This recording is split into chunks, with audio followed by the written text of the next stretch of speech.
दोस्तों, पश्चिम बंगाल में विधानसभा चुनाव का चक्र चल रहा है, लेकिन पश्चिम बंगाल विधानसभा चुनाव में कौन जीत रहा है और कौन हार रहा है, कौन आगे चल रहा है और कौन पीछे, इसकी बात मैं आपसे नहीं करने वाला।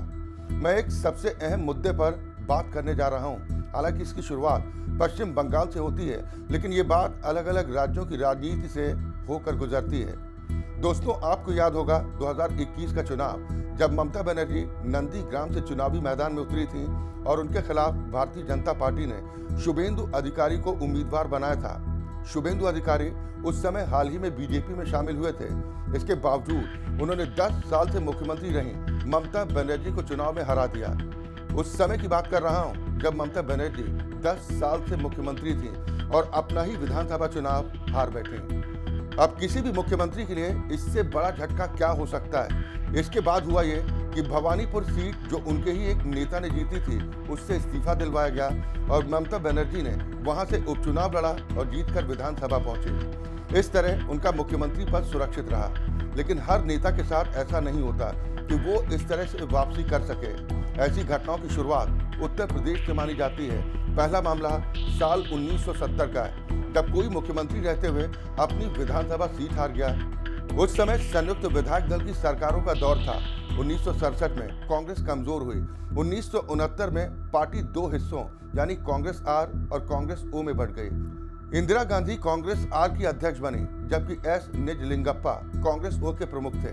अलग अलग राज्यों में संयुक्त विधायक दल की सरकारें बनी, जिनमें कांग्रेस से अलग हुए नेता, जनसंघ, समाजवादी दल और कम्युनिस्ट पार्टियों के विधायक शामिल थे।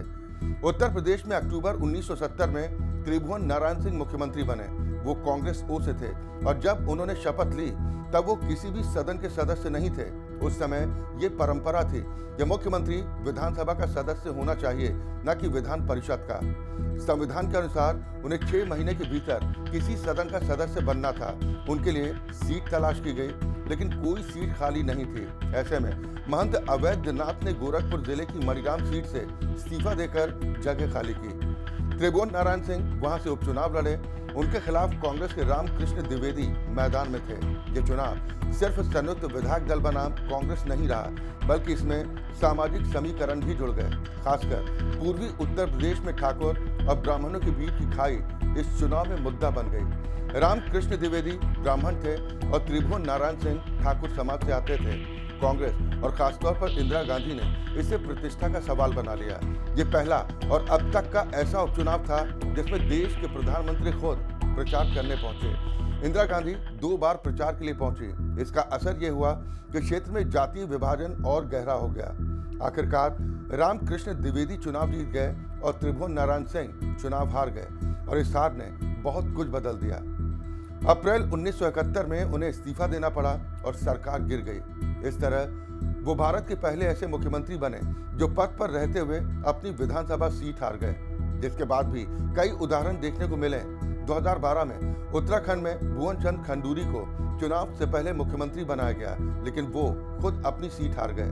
नतीजा ये हुआ कि बीजेपी सरकार नहीं बना सकी, जबकि अंतर बेहद कम था।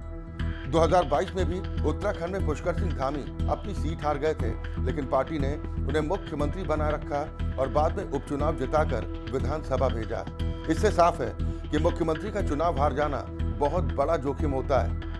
अब फिर पश्चिम बंगाल की ओर लौटते हैं। इस बार ममता बनर्जी ने नंदीग्राम से चुनाव नहीं लड़ा, बल्कि भवानीपुर से ही वो मैदान में उतरने जा रही हैं। दूसरी तरफ शुभेंदु अधिकारी ने नंदीग्राम के साथ साथ भवानीपुर से भी नामांकन दाखिल कर सीधी चुनौती दे दी है। पिछली बार उन्होंने ममता बनर्जी को हराया था और इस बार फिर सीधा मुकाबला है। भवानीपुर का सामाजिक ढांचा भी अलग है।